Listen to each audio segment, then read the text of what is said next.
ఒక wave length ఎట్లయితే అటు ఉంటుందో మాస్ మాస్ మాస్ అని మన జాతిని ఉత్తేజపరిచేటువంటి సింహం సింహం మన జాతి ముద్దు బిడ్డ నిరంతర పోరాట యోధులు మన యొక్క అమలాపురం పార్లమెంటు సభ్యులు గౌరవనీయులు పెద్దలు సోదరులు జీవి హర్షత్ కుమార్ సార్ గారిని మాట్లాడవలసినదిగా కోరుతా ఉన్నాం.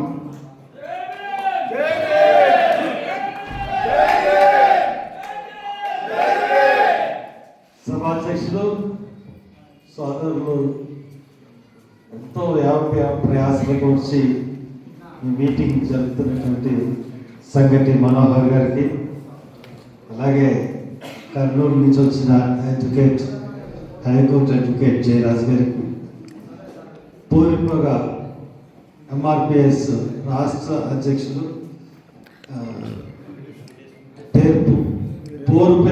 పేరుపోగు వెంకటేశ్వరరావు గారికి,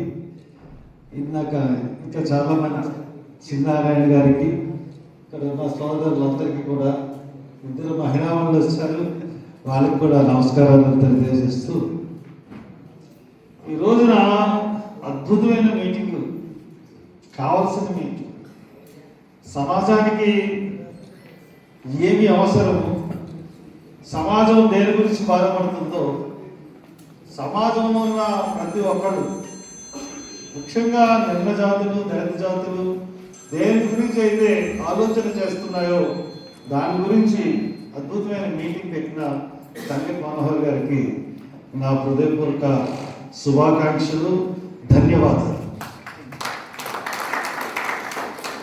నిన్న మనం చూసాం, మొన్న ఆకివీడు, ఒక ఆకివీడులో గుంతాలమ్మ ఒక దేవతని తరతరాలుగా పూజించుకుంటున్నారు దళితులు. ఆ దళితులు హిందువులు. ఆ హిందువులుగా ఉన్నప్పుడు గొంతాలమ్మను పూజించుకుంటూ వచ్చిన తర్వాత అక్కడికి ఆ దళితులందరూ కూడా గుంతాలమ్మని ఎందుకు పూజించుకుంటున్నారు? అగ్రవర్ణాలు ఎవరు కూడా వీళ్ళకి ఆలయ ప్రవేశం అన్నది ఇవ్వలేదు కాబట్టి గొంతాలమ్మను పూజించుకుంటూ ఉన్నారు. ఎప్పుడైతే క్రిస్టియానిటీ అన్నది వచ్చిందో అందరూ 100% క్రైస్తవులు అయ్యారు. దళిత క్రైస్తవులు అయ్యారు. దళిత క్రైస్తవులు అయిన తర్వాత ఇక గొంతాలమ్మని ఎప్పుడన్నా జాతర చేస్తూ ఉండే పరిస్థితి తప్పితే రెగ్యులర్గా పూజలు చేయడం అన్నది తగ్గిపోయింది. అది అదనుగా చూసుకుని ఆర్ఎస్ఎస్ అతను, అక్కడ ఉన్న ఎమ్మెల్యే, వీళ్ళు దాన్ని 100% ఉన్న ప్రజలు అక్కడ ఏది కోరుకుంటే అది కట్టాల్సిన బాధ్యత ప్రభుత్వానికి. పైగా ప్రభుత్వం వల్ల మతపరమైన ఏవి కూడా చేయకూడదన్నది సుప్రీంకోర్టు రూలింగ్. ఈ రెండూ కాదని మొన్న భయంకరంగా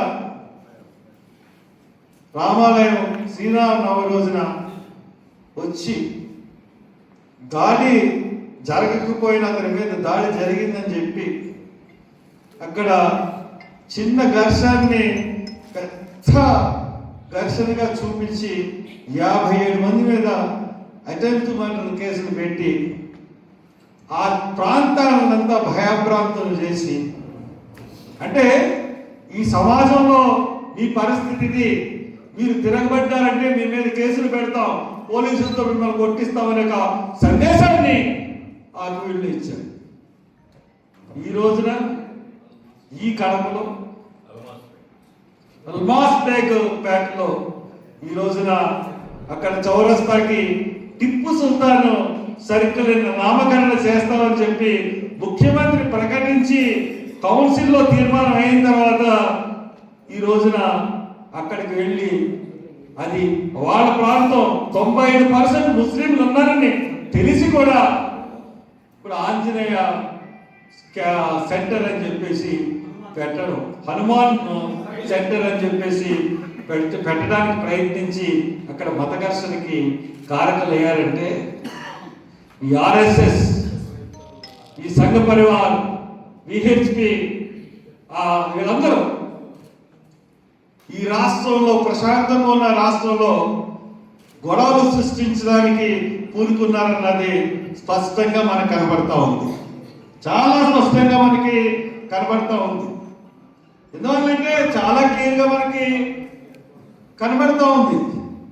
మొన్న ఆగినేడు, ఈరోజు కడప. అంటే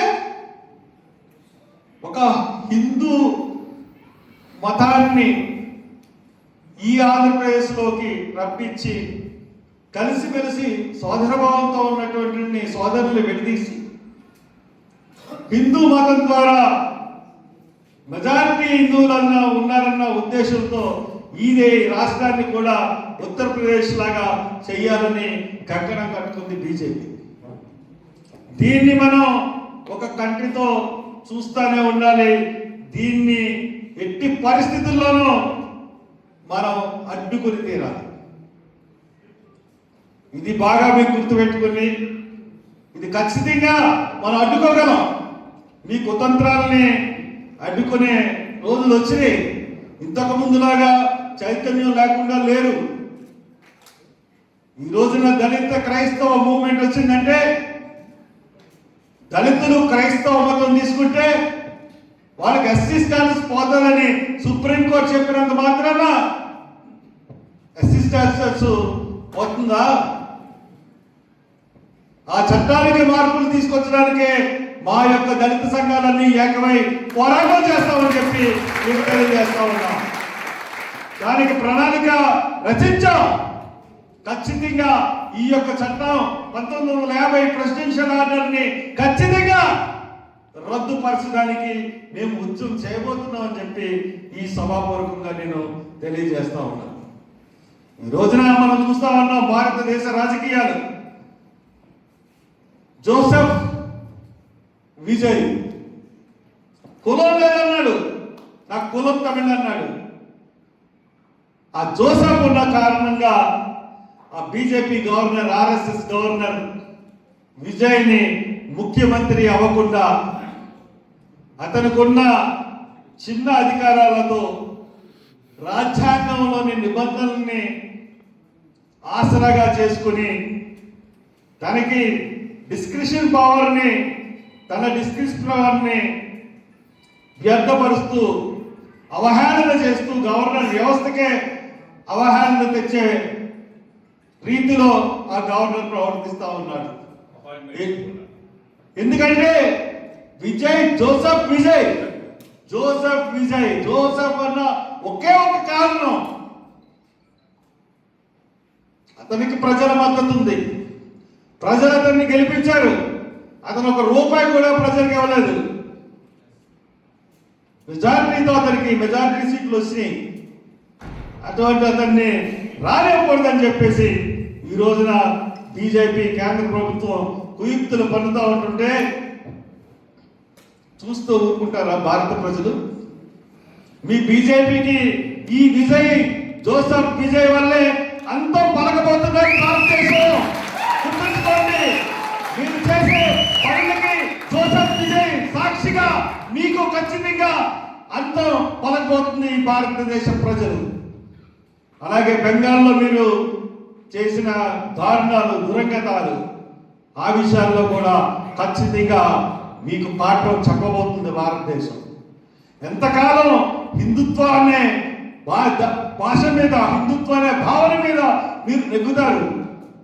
ప్రజాస్వామ్యం అవసరం లేదా? ప్రజల తీర్పుని మీరు పట్టించుకోరా? ఎంతవరకు ఈవీఎంలతో ఎలక్షన్ చేస్తారు? నిరంతరం ఈవీఎంలతో పోరాడే సోదరుడు మా సంగతి మనవాలి. ప్రతిరోజు ఈవీఎంలతో పోరాడుతూనే ఉంటాడు. అటువంటి పరిస్థితుల్ని ఖచ్చితంగా మేము ఎదుర్కొని బీజేపీకి, సంఘ పరివారికి, ఆర్ఎస్ఎస్కి ఈ దేశంలోనే లేకుండా పారదోలడానికి ప్రతి దళిత యువకుడు బలం కట్టాలని నేను మా విజ్ఞప్తి చేస్తా ఉన్నాను. ఎందువల్లంటే ఈ దేశం అంటే భారతదేశం. భారతదేశంలో అన్ని మతాలు ఉన్నాయి, అన్ని కులాలు ఉన్నాయి. ఈ కులాలన్నాయి ఏ దేశంలోనూ లేవు. క్రైస్తవ మతంలో కులం లేదు. అవును, క్రైస్తవ మతంలో కులం లేదు. ఎక్కడ కులం లేదు? అమెరికాలో క్రైస్తవ మతంలో కులం లేదు, ఇంగ్లాండ్లో లేదు, లేకపోతే యూరోప్లో లేదు, ఇంకెక్కడ లేదు. కానీ భారతదేశంలో క్రైస్తవ మతంలో కులం ఉంది. కాబట్టి క్రైస్తవ మతం కింద మారినంతలో కులం పోతుందా? పోదు. కాబట్టి ఎస్సీ స్టేటస్ ఇవ్వాలి. ఎస్టీ అన్నానికి షెడ్యూల్ ట్రైబ్ ఉన్న వాళ్ళు కులం మతం మార్చుకుంటే వాళ్ళకి వాళ్ళ ఎస్టీ స్టేటస్ కొనసాగుతున్నప్పుడు, ఎస్సీ కులంలో ఉన్న వాళ్ళు వాళ్ళ మతం మార్చుకుంటే ఎందుకు వాళ్ళ స్టేటస్ మారుతుంది? దీనికి మీ దగ్గర సమాధానం ఉందా?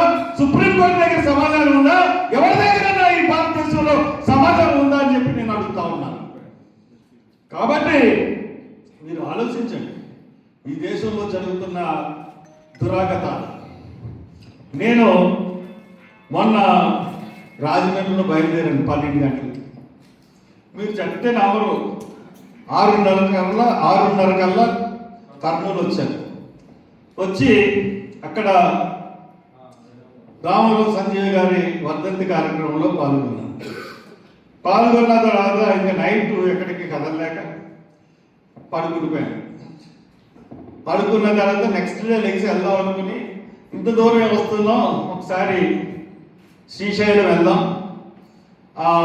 ఆలయానికి వెళ్దాం, అలాగే అక్కడ డ్యామ్ని, శ్రీశైలం డ్యామ్ని కూడా, ఎందుకంటే అక్కడ పోలవరం కడుతున్నారు, పోలవరంలో అన్ని లోపాలు, కాబట్టి శ్రీశైలం డ్యామ్ని కూడా చూద్దాం అని చెప్పి నేను వెళ్ళడం జరిగింది.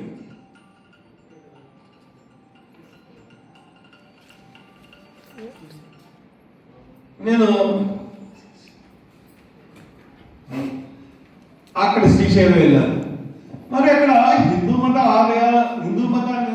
హిందూ దేవాలయానికి వెళ్ళినప్పుడు వాళ్ళ దేవాలయ ఆచారాలు మనం పాటించాలి కదా. మన క్రైస్తవ దేవాలయానికి వచ్చినప్పుడు ఎవరైనా వాళ్ళు ప్రార్థన చేసుకుంటారు. వాళ్ళు ప్రార్థన చేసుకున్నప్పుడు మనం వాళ్ళని గౌరవించి సాగనంపుతాం. ఓటు టైంలో చాలా మంది వస్తూ ఉంటారు. అలాగే నేను హిందూ హిందూ దేవాలయానికి వెళ్ళాను. నేను తెలుసుకోవాలంట, దళిత క్రిస్టియన్ల వైపా హిందువుల వైపా అని చెప్పి పిచ్చినా కొడకల్లారు. ఫేస్బుక్లో చెన్నారు మాటలు రాస్తున్న ఎర్రల్లా. ఎప్పుడు నేను దళిత బిడ్డను, దళిత హక్కుల గురించి పోరాటం చేసే నా గొంతుని మీ రాత్రి వల్ల నా గొంతుని మీరు ఊహించలేరు. మాకు పరమత సహనం ఉంది. అన్ని ధర్మాలని గౌరవిస్తాం. హిందూ ధర్మాన్ని గౌరవిస్తాం, ముస్లిం ధర్మాన్ని గౌరవిస్తాం, క్రైస్తవ ధర్మాన్ని గౌరవిస్తాం. మేము కొలిచే దేవుణ్ణి మేము రహస్యంగా కొలిచి ఆయనకి మా విన్నపాలు మేము విజ్ఞప్తి చేస్తాం. అంతలో మేము మతం మీదకి దాడి కట్టడానికి ప్రయత్నించాం మీకులేక. కాబట్టి ఇది మీరు బాగా గుర్తుంచుకోండి. మేము ఎప్పుడు ఎక్కడున్నా కానీ దళిత సమస్యల మీద, దళిత క్రైస్తవులకి ఎస్సీ స్టేటస్ ఖచ్చితంగా ఇవ్వాలన్న ఈ పోరాటం గురించి మేము ముందెత్తి విజ్ఞప్తి చేస్తున్నాం. అందరికీ అన్ని వర్గాలు మాతో కలిసి రండి.